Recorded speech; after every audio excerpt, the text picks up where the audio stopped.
धुंधकारी की कथा। तुंगभद्रा नदी के तट पर एक नगर था जहाँ आत्मदेव नामक एक ब्राह्मण रहते थे। वे समस्त वेदों के ज्ञाता थे और उनका तेज सूर्य के समान था। उनके द्वार से कभी कोई भिक्षुक खाली हाथ नहीं लौटा। उनकी पत्नी का नाम धुंधली था, जो सुंदर तो थी लेकिन स्वभाव से झगड़ालू थी। धुंधली अक्सर झगड़े के लिए बातें करती, पर आत्मदेव शांत रहते थे।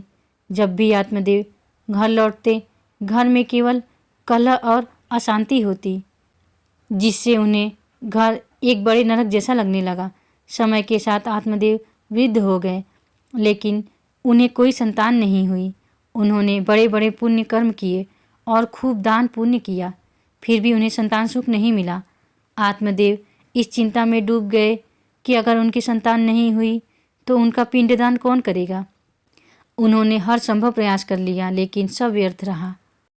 एक दिन आत्मदेव जी ने सोचा कि वे जंगल में जाकर अपने प्राण त्याग देंगे, क्योंकि घर में कलह थी और संतान भी नहीं थी।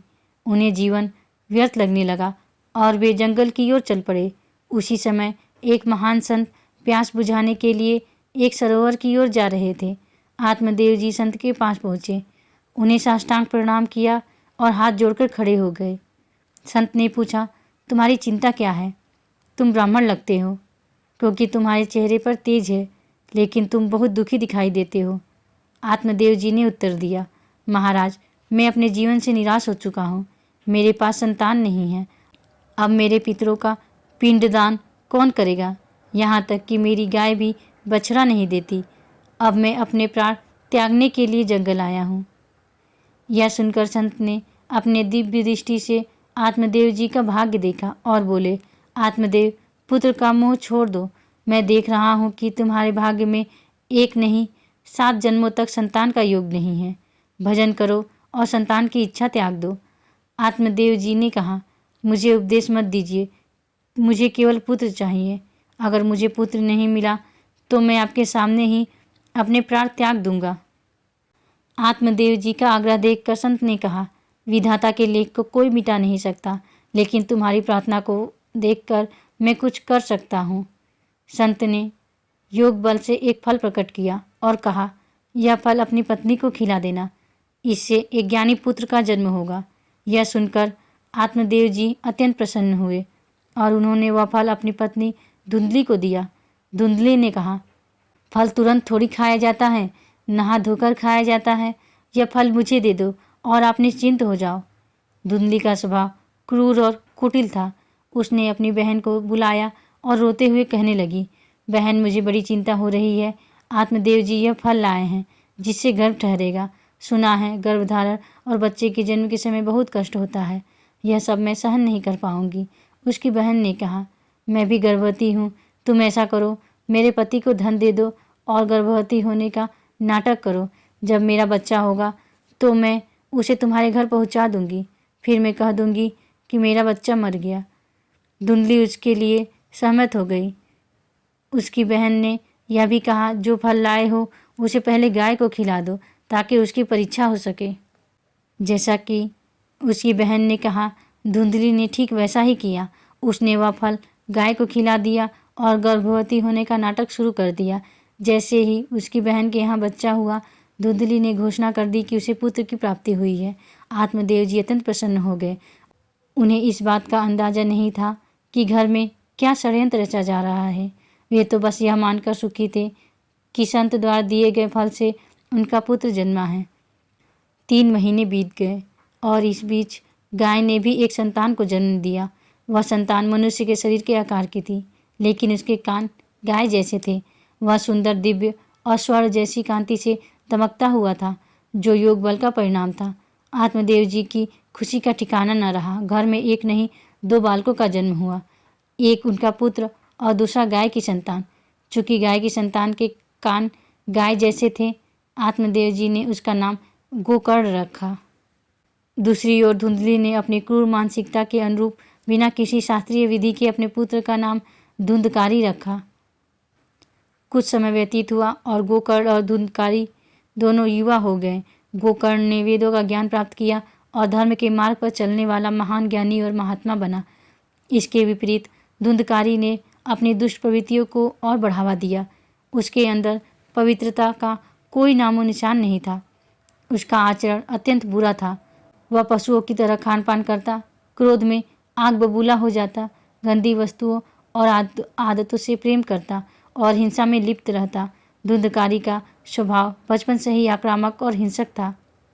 चोरी करना, द्वेष रखना और दूसरों की संपत्ति को नुकसान पहुंचाना उसका रोजमर्रा का काम बन गया था। धीरे धीरे उसने मांस खाना भी शुरू कर दिया। उसकी संगति और भी खराब होती गई और वह व्यभिचार में लिप्त हो गया। वेश्याओं के संपर्क में आकर उसने घर की सारी संपत्ति उन पर लुटा दी। एक दिन आत्मदेव जी ने धुंधकारी से कहा, तुम्हारे आचरण इतने दुष्ट हो गए हैं कि ऐसा लगता है तुम हमारे सर्वनाश के लिए जन्मे हो। यह सब क्यों कर रहे हो? इस पर धुंधकारी क्रोधित हो गया और उसने अपने पिता आत्मदेव जी की बेरहमी से पिटाई कर दी। उसी क्षण आत्मदेव जी को संत की वह बात याद आ गई जिसमें उन्होंने कहा था कि तुम्हारे भाग्य में पुत्र सुख नहीं है। आत्मदेव जी को पीटते देख धुंधली ने कुछ दया दिखाने की सोची और अपने पति को बचाने के लिए आगे आई, लेकिन धुंधकारी ने उसकी भी बुरी तरह पिटाई कर दी। धुंधकारी ने घर की सारी संपत्ति, जेवर और यहाँ तक कि बर्तन तक बेच दिए और वेश्याओं पर लुटा दिए। जब सब कुछ खत्म हो गया तो खाने को भी कुछ नहीं बचा। धुंधली रो रो कर कहने लगी, इससे तो अच्छा होता कि मैं बाझी रह जाती। अब मैं कहाँ जाऊँ? कौन मेरी मदद करेगा? इतनी बड़ी विपत्ति आ गई है कि न खाने को कुछ है और न पीने को। धुंधकारी हर रोज़ हमें पीटता है। आत्मदेव जी भी बैठे बैठे यह सोचकर रोने लगे, काश मैं संत की बात मान जाता। तभी गोकर्ण जी आए और बोले, पिताजी, आपके जैसे विद्वान पुरुष के लिए इस प्रकार का शोक करना उचित नहीं है। आप शास्त्रों के ज्ञाता हैं, फिर इस रूप मोह में फंसकर एक अज्ञानी की तरह क्यों रो रहे हैं? संसार के बंधनों को छोड़िए और वन में जाकर भगवान का चिंतन करते हुए अपना जीवन व्यतीत कीजिए। गोकर्ण जी के वचन सुनकर आत्मदेव जी वन में जाने के लिए सहमत हो गए। उन्होंने कहा, मुझे समझ नहीं आता कि भगवान की प्राप्ति कैसे करूं। गोकर्ण जी ने उत्तर दिया, संतों का संग और सेवा करो। संतों के संग और उनकी कृपा से ही आप महात्मा बनेंगे। भगवान की कथा और लीला सुनो, यही मार्ग आपको नित्य भगवत धाम की प्राप्ति कराएगा। आत्मदेव जी ने घर छोड़कर वन की यात्रा की और दिन रात भगवान का चिंतन करते हुए निरंतर नाम जप किया। उनके इस तप और भक्ति के प्रभाव से उन्हें श्री कृष्ण की प्राप्ति हुई, जैसा कि गोकर्ण जी ने उन्हें उपदेश दिया था। जब आत्मदेव जीवन में चले गए तब धुंधकारी को और अधिक स्वतंत्रता मिल गई। उसने अपनी क्रूरता बढ़ा दी और एक दिन धुंधली को बेरहमी से लाठी और डंडे से मारते हुए कहा, बता धन कहाँ छिपा है? धुंधकारी ने घर में जितना भी धन बचा था सब लूट लिया। एक दिन उसने जलती हुई लकड़ी से धुंधली को मारते हुए फिर से धन का पता पूछा। धुंधली, जो रोज रोज की मारपीट से तंग आ चुकी थी, किसी तरह भागी और कुएं में कूदकर आत्महत्या कर ली। इस प्रकार धुंधली दुर्गति को प्राप्त हुई, जबकि उनके पति आत्मदेव जी को भगवान श्री कृष्ण की प्राप्ति हुई। गोकर्ण जी ने जब देखा कि धुंधकारी का आतंक बढ़ता जा रहा है तो उन्होंने उसे छोड़कर उदासीन भाव से तीर्थ यात्रा पर जाने का निश्चय किया। धुंधकारी अब 5 वेश्याओं के साथ रहने लगा। वह उनके लिए चोरी छिपे पशुओं का मांस और अन्य वस्तुएं लाकर उनकी इच्छाएं पूरी करता था। एक दिन उन वेश्याओं ने कहा, तुमने हमें आज तक हार नहीं पहनाया। धुंधकारी ने उन्हें हार लाने का वादा किया और इसके लिए उसने चोरी करके धन जुटाने का प्रयास शुरू कर दिया। जब वेश्याओं ने देखा कि धुंधकारी रोज चोरी करता है और अब हार लाने के लिए बड़ा धन इकट्ठा कर रहा है तो उन्हें भय हुआ कि वह जल्द ही पकड़ा जाएगा। उन्होंने सोचा, यदि वह पकड़ा गया तो राजा उन्हें फांसी देगा और उसके साथ हमें भी फांसी हो जाएगी। मरना तो तय है, क्यों ना हम इसे ही मार डालें ताकि हम बच सकें। इस प्रकार उन्होंने गुप्त रूप से यह संकल्प लिया कि वे धुंधकारी को मार देंगी। एक रात जब धुंधकारी गहरी नींद में था, 5 वेश्याएं उसकी चारपाई के पास आई और उसे रस्सियों से बांध दिया। जब उसकी आँख खुली तो उसने देखा कि वेश्याएं उसे मारने की कोशिश कर रही हैं। उन्होंने रस्सी से उसका गला घोंटने का प्रयास किया। इसके बाद वे रसोई से जलते हुए कोयले लाई और धुंधकारी के मुंह में भर दिए। अंत में उन्होंने उसके गले को कसकर दबा दिया, जिससे धुंधकारी तड़प तड़प कर मर गया। इसके बाद वेश्याओं ने उसके शरीर को घर में एक गड्ढे में दबा दिया और सारा धन लेकर भाग गई। धुंधकारी की आत्मा को प्रेत योनि प्राप्त हुई। अब वह भयंकर व वंडर के रूप में 10 दिशाओं में भटकने लगा। जब गोकर्ण जी तीर्थ यात्रा से लौटे तो उन्हें पता चला कि धुंधकारी की हत्या कर दी गई है। उन्होंने धुंधकारी की आत्मा की शांति के लिए पिंडदान किया और तीर्थों में मंत्र अनुष्ठान किए। जब गोकर्ण जी अपने पिता आत्मदेव के घर लौटे तो उन्होंने महसूस किया कि धुंधकारी की आत्मा जो अब प्रेत बन चुकी है वही मंडरा रही है। धुंधकारी ने गोकर्ण जी को देखते ही प्रकट होकर मदद की आशा से इशारा किया। वह पहले भेड़ के रूप में आया, फिर भैंसे और अंत में इंद्र के रूप धारण किए। गोकर्ण जी जो ज्ञानी महात्मा थे तुरंत समझ गए कि यह प्रेत आत्मा है, क्योंकि यह विचित्र रूप धारण कर रहा है। उन्होंने बिना डरे पूछा, तू कौन है? ये नाटक क्यों कर रहा है? तुझे इस दुर्गति को क्यों प्राप्त होना पड़ा? प्रेत रूप में धुंधकारी चिल्ला चिल्ला कर रो रहा था, लेकिन एक शब्द भी नहीं बोल पा रहा था।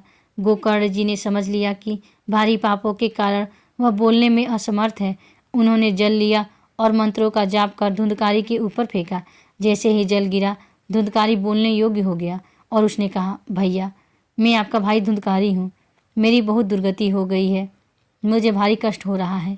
मैंने अपने जीवन में बहुत पाप किए हैं, अब मैं पश्चाताप कर रहा हूँ। उन वेश्याओं ने मुझे तड़पा तड़पा कर मार डाला। अब मैं प्रेत योनि में भटक रहा हूँ, भूखा प्यासा, पर खा पी नहीं सकता। आप कृपा करके मेरा उद्धार करें। गोकर्ण जी ने कहा, मैंने तो तुम्हारे लिए श्राद्ध किया था, तीर्थों में अनुष्ठान भी किया, फिर तुम्हारा प्रेत योनि से उद्धार क्यों नहीं हुआ? धुंधकारी ने उत्तर दिया, भैया, सैकड़ों बार श्राद्ध करने से भी मेरा उद्धार नहीं हो सकता। मैं बहुत बड़ा पापी हूँ, मैंने बड़े बड़े पाप किए हैं। गोकर्ण जी ने कहा, अगर सैकड़ों बार श्राद्ध करने से भी तुम्हारी मुक्ति नहीं हो सकती तो तुम्हारी मुक्ति असंभव है। धुंधकारी ने विनती की, भैया, मैं आपके चरणों में पड़ा हूँ, कृपा करके मेरा उद्धार करें। गोकर्ण जी ने उसे घर से बाहर निकलने के लिए कहा, तुम अभी इस घर से जाओ और जब मैं बुलाऊं तब आ जाना। धुंधकारी गोकर्ण जी की आज्ञा पाकर घर से बाहर चला गया और इधर उधर भटकने लगा। गोकर्ण जी ने रात भर विचार किया कि धुंधकारी का उद्धार कैसे हो सकता है। जब सुबह हुई, गोकर्ण जी ने विद्वानों से सलाह ली। कई लोगों ने शास्त्रों का हवाला देकर उपाय सुझाए, लेकिन कोई ठोस हल नहीं मिला। गोकर्ण जी तपस्वी थे, उन्होंने सोचा औरों से पूछने के बजाय सीधे भगवान सूर्य से पूछना चाहिए।